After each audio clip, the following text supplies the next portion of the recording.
Le message. Durant les premières années de la révélation, le message coranique s'était peu à peu constitué autour de 4 axes essentiels: l'unicité de Dieu, le statut du Coran, la prière et enfin la vie après la mort. Les humiliations et les persécutions augmenteraient au gré de la révélation des versets du Coran.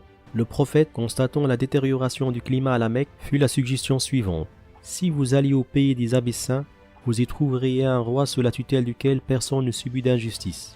C'est un pays de sincérité dans la religion.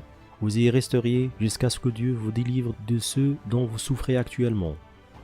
La situation se faisait particulièrement difficile et les Quraysh, ayant remarqué que les musulmans commençaient à quitter la Mecque, devenaient à leur tour de plus en plus durs dans leur opposition. Les chefs de clan décidèrent de se réunir et ensemble à l'instigation de Abu Lahab et Abu Jahl, ils décidèrent qu'il fallait éliminer le prophète. L'ange Gabriel était venu confirmer au prophète le sens d'un songe qu'il avait eu quelques jours auparavant quand, dans une vision, il vit que se dessinaient les contours d'une cité florissante qui l'accueillait. L'ange lui annonça qu'il devait s'apprêter à émigrer à Yatrib, l'actuelle Médine, et que son compagnon serait Abu Bakr. L'hégire. Le prophète Mohammed n'était ni fataliste ni inconscient.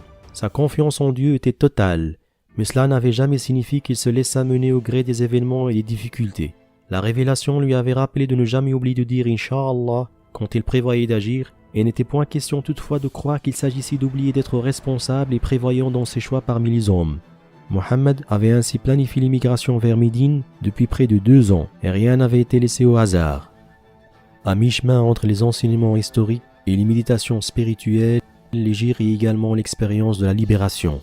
Moïse avait libéré son peuple de l'oppression de Pharaon et l'avait mené vers la foi et vers la liberté. L'essence de l'hégire est exactement de même nature. Persécutés à cause de leurs convictions, les croyants décident de fuir la tutelle de leurs tortionnaires et d'entamer leur marche vers la liberté. Ils affirment ainsi qu'il ne peut être question d'accepter l'oppression ni d'accepter un statut de victime, et qu'au fond, l'équation est simple: dire Dieu impose d'être libre ou de se libérer. C'était déjà le message que le prophète avait transmis à tous les esclaves de la Mecque. Leur entrée en islam signifie leur libération et tous les enseignements de l'islam étaient tournés vers la fin de l'esclavage. C'était désormais un appel plus large adressé à l'ensemble de la communauté spirituelle des musulmans. La foi exige la liberté et la justice. Il faut être prêt, comme ce fait le cas avec l'hégire, à en payer personnellement et collectivement le prix.